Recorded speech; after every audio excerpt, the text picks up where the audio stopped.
Real estate is very useful in a portfolio construction context, and it does really 4 basic things. First of all, it acts differently than other asset classes. It really provides meaningful diversification, which is a powerful tool in portfolio construction. Secondly, it can provide a lot of current income, and that is very useful and draws a lot of pension fund clients into the arena.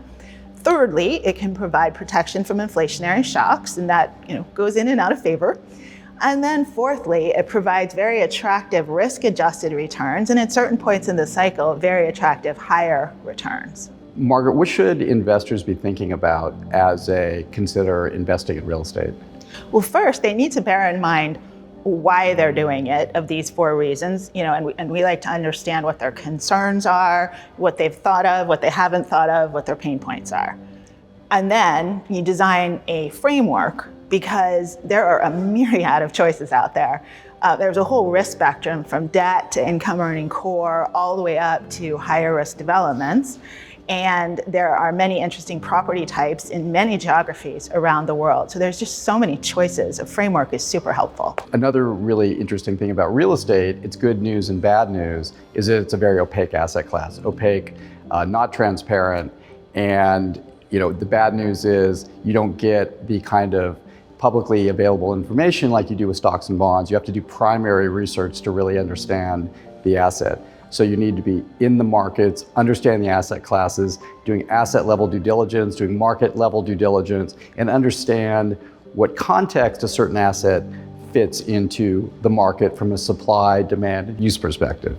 So the harder part is it takes so much work and expertise. The good news is the opacity and efficiency provides an investor with the chance really to make an arbitrage and get extraordinary returns in an efficient market environment. So all of this expertise, local feet on the ground, and the deployment of $17 to $20 billion a year is all really in service of providing solutions for our clients.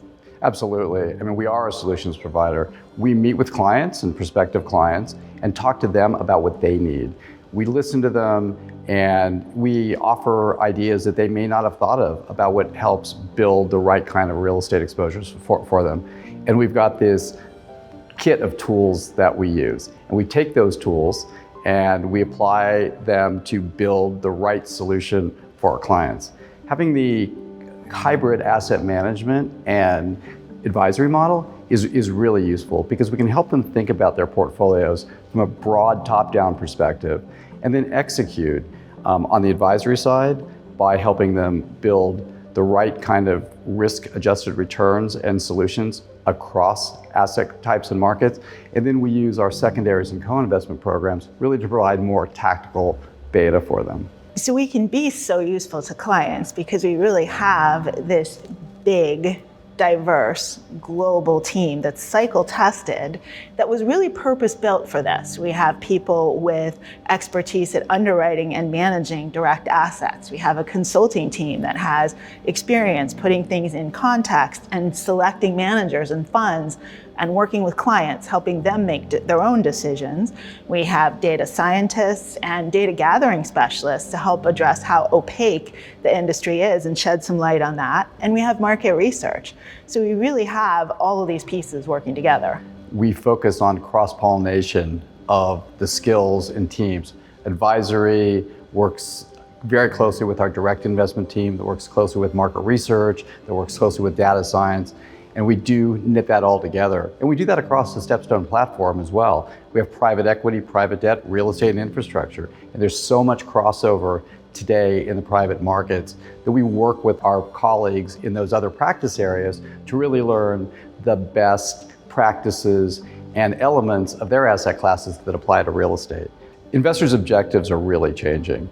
They no longer just want to invest in assets through funds.